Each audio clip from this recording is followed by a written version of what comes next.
Good day, lovely people. Yesterday I went to a fundraiser for the health workers that lost their jobs because they didn't want to take a medical experiment. And there were so many people there. It was obviously a big success. They also had cookie sales, lots of live music, great conversations. And I ran into one guy that says, "Hey, you're Patrick, the Christian guy, right?" And I had trouble answering that question because I don't want to put myself in any box. So I had troubles kind of answering that question. So I ended up saying, well, I'm a follower of Christ. I said earlier in some videos that I had a experience with God that told me I needed to be more honest with the people that I'm sitting with in these churches. And I realized as I was kind of jumping into this relationship with these new family, the church, because I had lost my other family, I needed to start talking about my truth if I was going to be able to sit in circles with people. After the fundraiser, I was invited to a men's group Bible study. And it was really hard for me to go, yet a part of me knew I had to go. So I pushed through and I went. And I sat down and I listened to them talk about Genesis. And we started talking about the apple. I realized as I'm sitting in a room with people that have been saved by Christianity, and they've been saved by these laws. And I sat there and there's an 80-year-old and a probably 55, 60-year-old and every other age in the room, and they've all been steady and solid with Christ, and that's what saved them. And that's why I realized is, do I really want to speak to a room full of people that are already doing really well with the laws that they're deciding to follow? I was very vague and I kind of talked about my views a little bit, but I really just kind of wanted to just listen. And I realized is I can't sit in those circles. I can't be my true self and study and speak the truth around these things in these circles, because if I start telling them that I believe that the snake is a benevolent force, then they're going to believe that I'm Antichrist.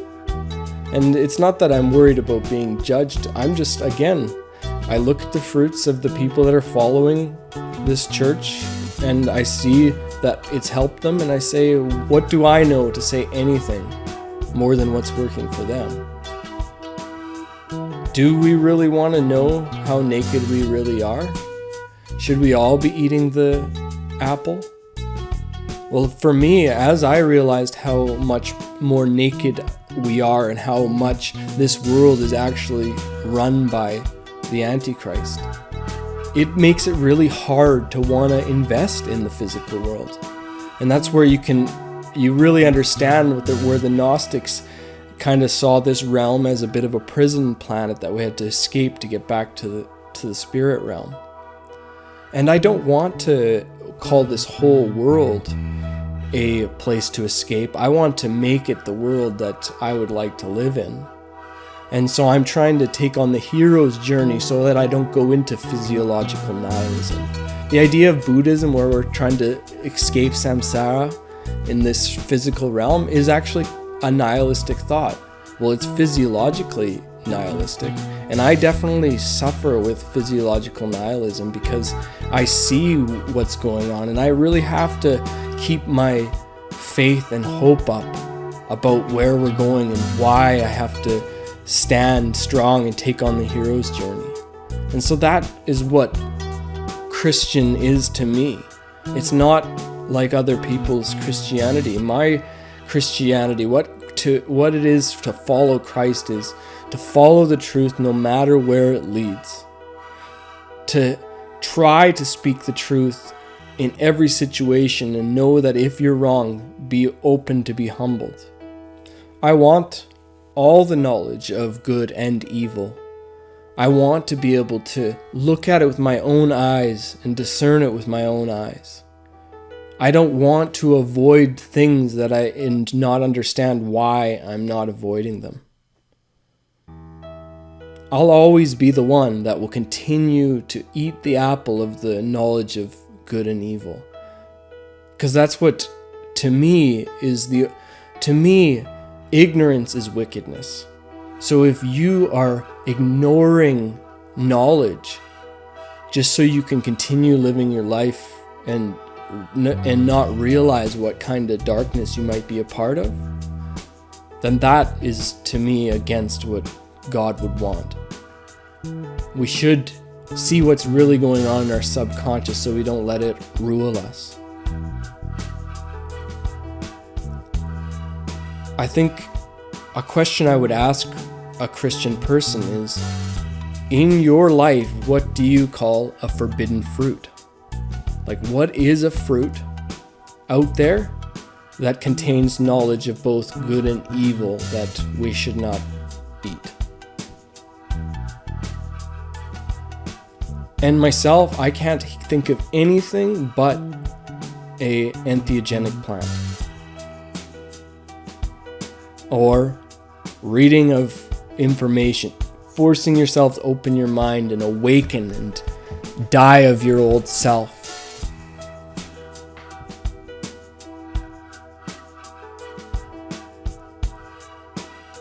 Yes, we should be very, very careful with entheogens. However, entheogens allow me to see the magic in this world again and become part of the magic in this world again. But it takes a lot of work in myself to stay faithful that this world is going to change and to want to be a part of it. And that's the one part about sometimes maybe some people don't have the fortitude or the ability to know what's really going on in this world. And that's why I respect them for the way that they walk, as long as their walk is a respectable walk. It's about their fruits.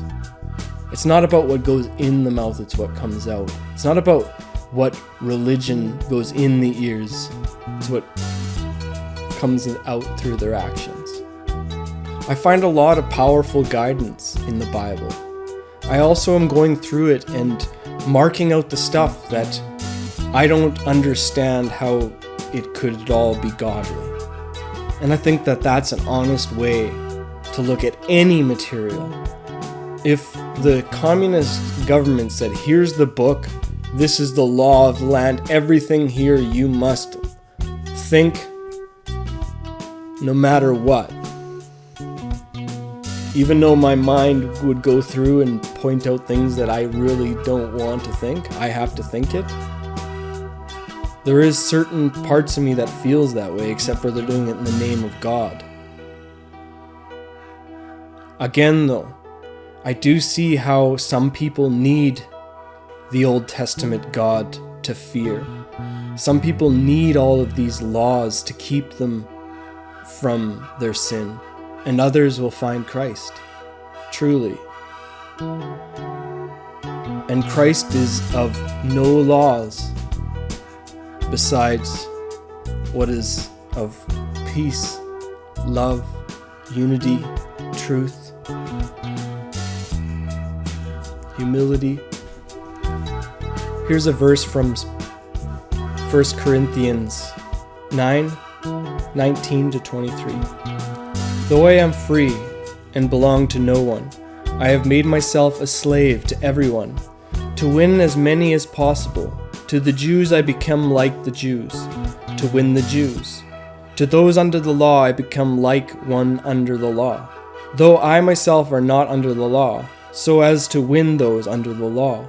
To those not having the law I become like ones not having the law, though I am not free from God's law, but am under Christ's law, so as to win those not having the law. To the weak I become weak, to win the weak I become all things to all people, so that by all possible means I might save some. I do all this for the sake of the gospel, that I may share it in its blessings. I really like what I know so far about Paul. I like how he says that everything he knows about Christ he learned from within. because that's how I am. Sure, I may learn other things and from other places, but I learn if it's true from within. And I see that Paul is this way also. And I think that we should be able to, sit in many different circles to try to win them to the law. And he does not mean like some kind of Machiavellian, like, I'm this, and just be chameleon. No, what it means is respecting the laws of the people you're sitting with.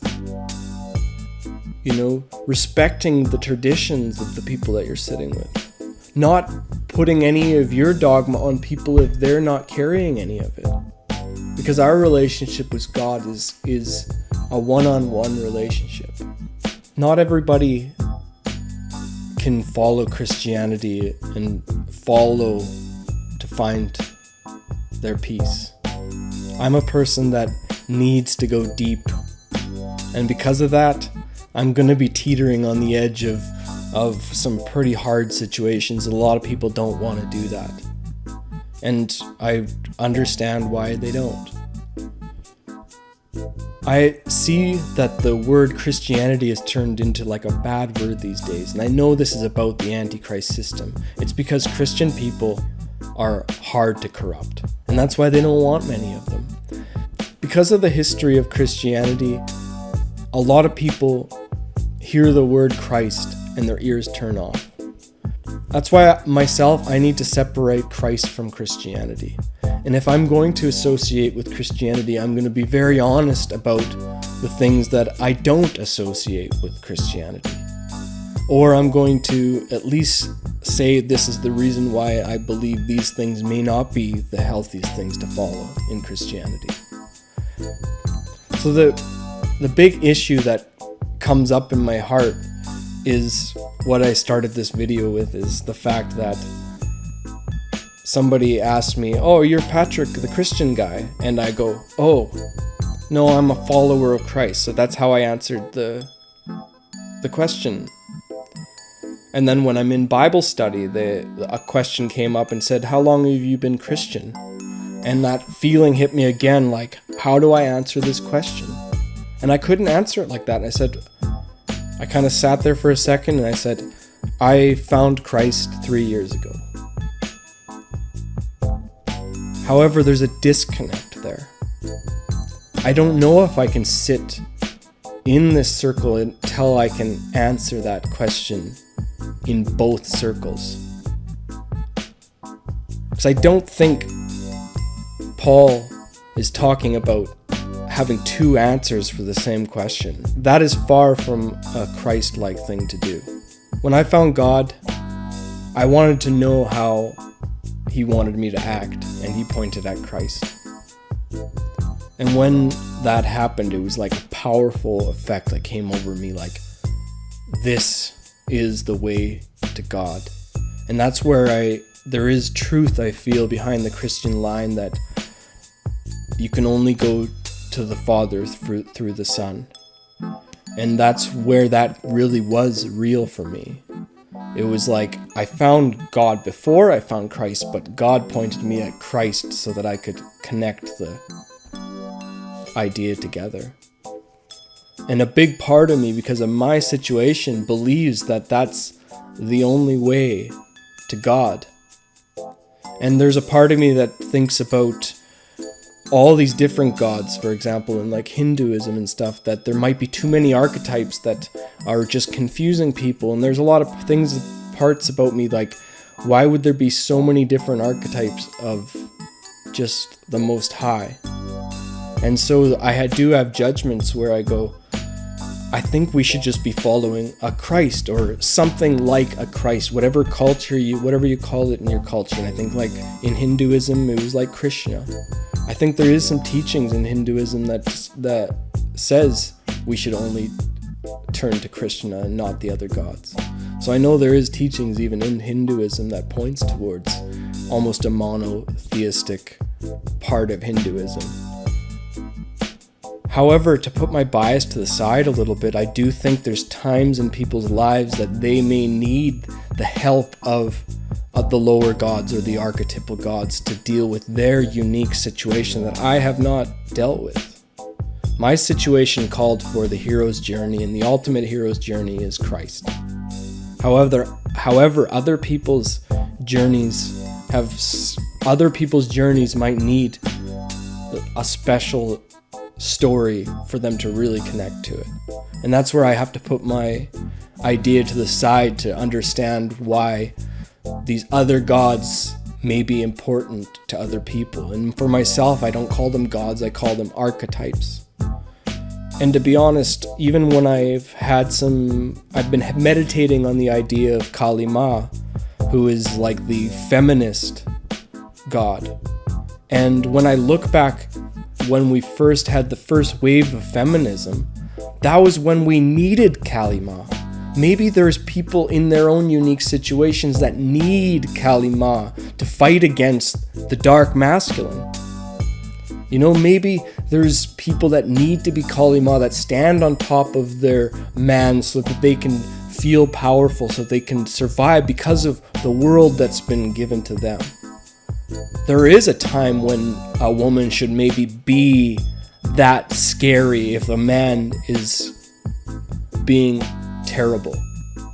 And that's the idea of the polarities, is sometimes we need to be like compassionate, and sometimes we need to be severe and stern, you know. And that's why the archetypes have, like Shiva, that's destruction and creation. It's both polarities. I think the problem with people looking at Kali Ma as their god, when they don't need Kali Ma, then Kali Ma becomes a demon. Because then a person's just told a story that all the men in their lives are against them, and then they are looking to that archetype and manifesting that archetype when they don't need that archetype. When in that point, maybe they should be looking at different archetypes, you know, more peaceful archetypes. And maybe when there isn't environmental factors that point people to specific archetypes, then they'll understand that Christ is all that they need to look to. When I see these laws in Israel that are trying to stop people from going out and preaching Christianity in the streets, I realize there's a lot of people that are in Israel that are converting to Christianity. That takes the power out of the government's hand, because all of the power that they're holding through the Zionist movement and stuff is through dogma from the Bible. And as they see all these Christians leaving Judaism into Christianity, they are making laws to try to stop it. I've been hearing about all these Muslims that are having dreams of Christ, and they're all millions of Muslims converting to Christianity. And I see that a lot of people are finding Christ inside themselves in these dreams, and realizing that they need to go away from the laws and then find Christ. And it's time that they can leave whatever led them to the point where Christ could come into their lives. And that's why in Galatians, when Peter says the laws are good, because that's what led him to finding Christ. That's the same thing for the Muslims that finally had those dreams about Christ and had those mystical experiences. That comes from the karma of their practices. From all the Jews that are starting to convert to Christianity because of their laws they're following, and that led them to the ability to awaken to Christ. So that means their laws were good. I'm very quick to speak my truth, and because of that, a lot of times I'm going to be wrong. However, the whole point of what Logos is, or the Logos is part of what Christ is, and that is put the truth out there in a humble way and allow people to bring it to a higher truth. So please, if anything that I've said needs to be brought to a higher truth, please write it down below in the comments section. I want to say thank you to Brett Ziegler, because he commented on one of my last videos and he got me meditating on Kali Ma more, and he helped me come to a higher truth on that situation. And he also helped me recently in another comment that I said on one of his videos that I realized is maybe I need to be a little more open to some things. I hope we have a podcast sometime here soon, because I think it would be really powerful. I can see Brett is looking for the same thing as me, and that's peace, love, and unity. And that his path may be a little bit different than my path, but if we can have a great conversation, we might find that there's a beautiful center path. I love you all, and thank you so much for listening to me ramble on. You guys are why I keep making the videos, so I love you and God bless.